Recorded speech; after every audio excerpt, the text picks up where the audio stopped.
Shalom, queridos. Hoje é capítulo 18 de Atos, cujo tema é Áquila, Priscila e Apolo. Nesse capítulo de Atos 18, veremos que Paulo continua sendo rejeitado pelos judeus por onde passa.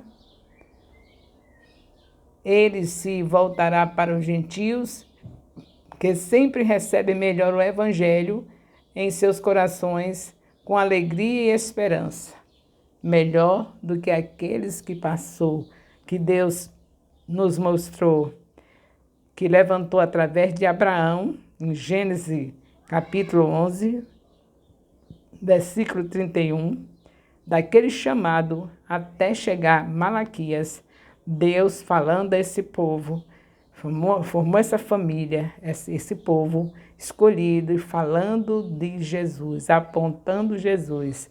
E agora Jesus Cristo chega e deu a vida por eles, por todos que aceitassem a Ele.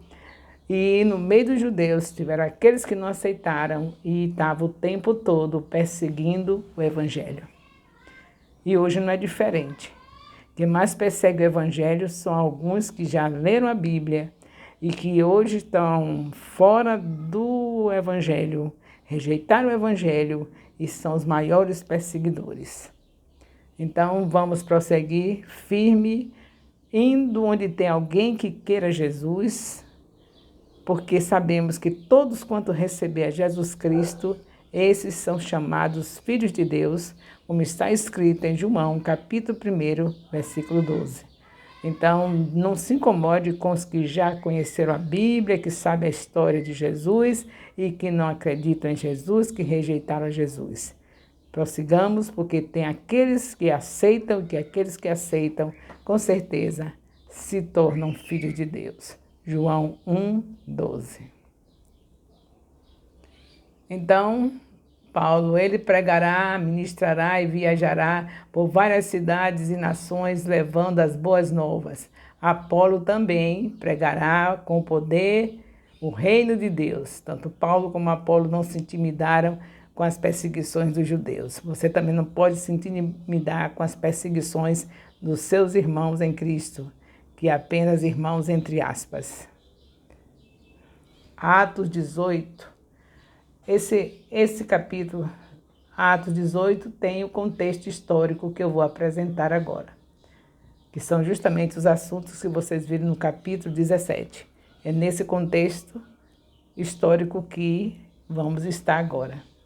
Paulo e Silas pregaram e foram perseguidos em Tessalônica e depois em Bereia. Não vimos isso no capítulo 17?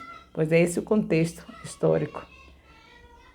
Chegando em Atenas, Paulo prega na colina de Marte, acerca do Deus desconhecido, e aos atenienses, sábios e filósofos cheios do conhecimento, mas que não conseguem receber o Evangelho de Jesus Cristo. E Paulo acabou dizendo a eles: nós somos geração de Deus, vivamos por Ele. Atos 18, 1. Paulo vai a Corinto. Corinto era outra cidade importante da Grécia. Seus 2 portos faziam dela um centro de comércio da região do Mediterrâneo. Atos 18, 2. Áquila e Priscila. Parece que em 41 depois de Cristo, o imperador Cláudio proibiu os judeus de se reunir em Roma. Em seguida, em 49 depois de Cristo, ele os expulsou totalmente, provavelmente por não terem surtido efeito as medidas anteriores. Presumivelmente, Áquila e Priscila foram expulsos nessa ocasião. O fato de eles terem recém-chegado da Itália sugere que Paulo chegou em Corinto por volta de 50 depois de Cristo. Atos 18:3. O trabalho de Paulo. Fabricar tendas se refere a pessoas que trabalhavam com couro, ligadas, talvez ao trabalho com tecido de pele de cabra, o qual era confeccionado na Cilícia, região de onde Paulo se originava. A tradução rabínica posterior confirma a importância de os mestres possuírem um ofício para ajudar o seu sustento. Atos 18:4. Paulo prega na sinagoga nos sábados. De acordo com seu costume, Paulo argumentava na sinagoga, procurando persuadir judeus e gregos. Aparentemente, os gregos eram tementes a Deus e Paulo os teria encontrado na sinagoga, mas possivelmente fora também, tanto dentro como fora das sinagogas também. Uma inscrição foi encontrada em Corinto, atestando a existência de uma sinagoga dos hebreus. A data da inscrição é debatida, mas talvez seja posterior ao tempo de Paulo.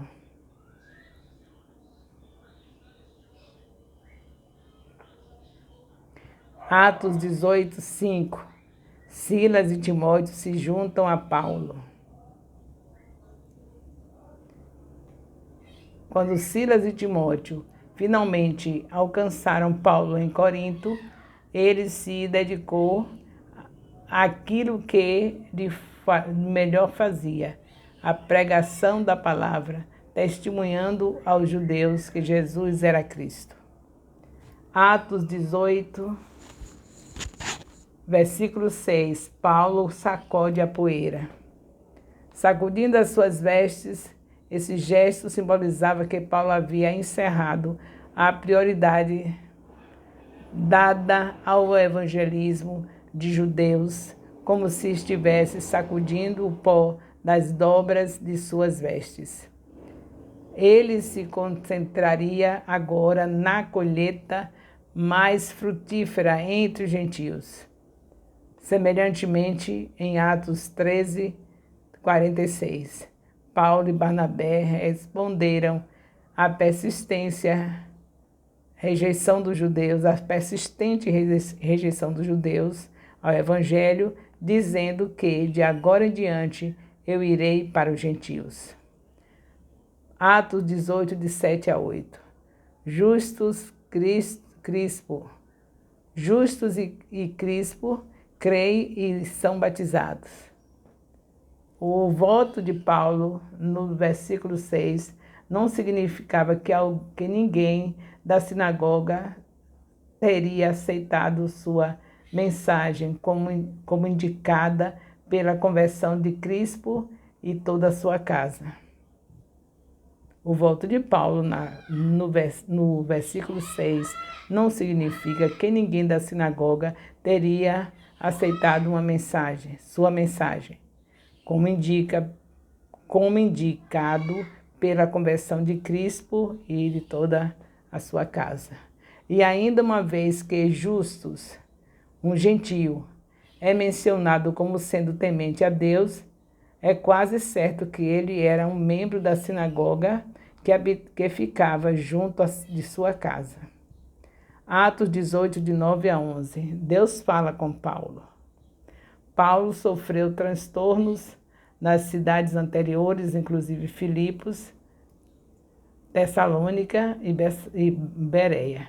Contudo, o Senhor lhe assegurou que ele teria um ministério produtivo em Corinto, o que explica a razão de sua permanência por 1 ano e 6 meses.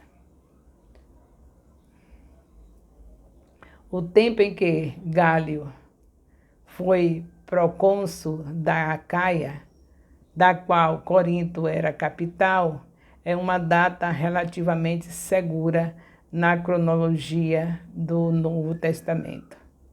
Uma inscrição encontrada em Delfos afirma que Gálio foi instalado como procônsul no início de 51 d.C.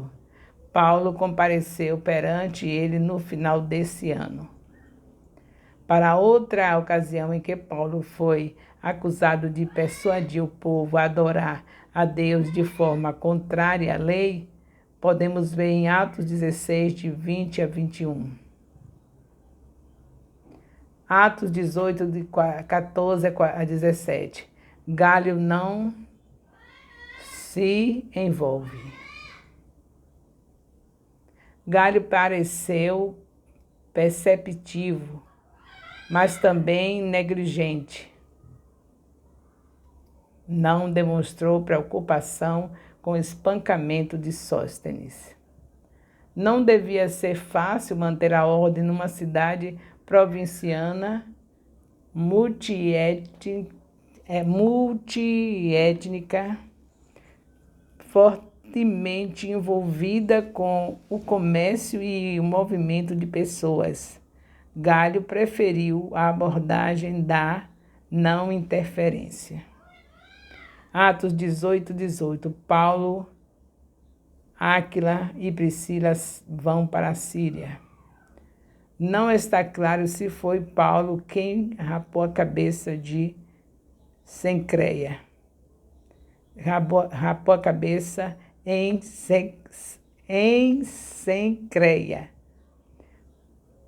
Pode ter sido Áquila. A sintaxe grega parece indicar o último, mas isso é incerto. O voto pode ter sido o de Nazireu.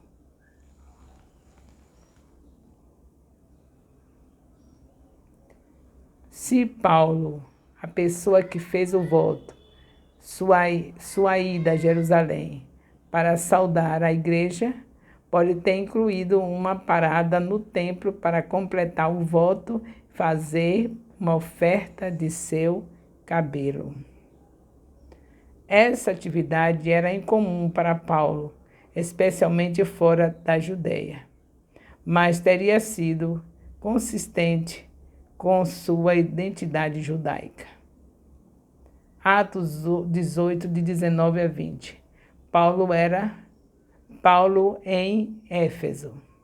A parada de Paulo em Éfeso deve ter sido muito breve, pois aparentemente ele não encontrou Apolo, ou nem com os falsos ensinos, que confrontaria com uma longa estadia nesta cidade. Atos 18, 21. Paulo quer voltar, querendo Deus. Paulo promete voltar a Éfeso querendo Deus, como certamente ele o quis. Atos 19, 1. Paulo via o seu ministério e, na verdade, toda a sua vida como estando a serviço de Deus e debaixo do seu controle. Atos 18, 22. Paulo retorna para Antioquia. Sabemos que a igreja que Paulo saudou foi a de Jerusalém, pois ele desceu dali para Antioquia. Seu retorno a Antioquia assinala a conclusão de sua segunda viagem missionária. Atos 18, 23. Paulo visita todas as igrejas. Isso assinala o início da terceira viagem missionária de Paulo. Como nas duas primeiras, essa viagem começa em Antioquia e percorre os passos de Paulo pela Ásia Menor, especialmente a região frígia da província da Galácia. Atos 18, 24 a 25. Apolo de Alexandria. Apolo era de Alexandria, no Egito, a cidade mais erudita do mundo greco-romano. Visto que Apolo tinha sido instruído no caminho do Senhor, sabemos que, nessa época, o cristianismo tinha alcançado o Egito.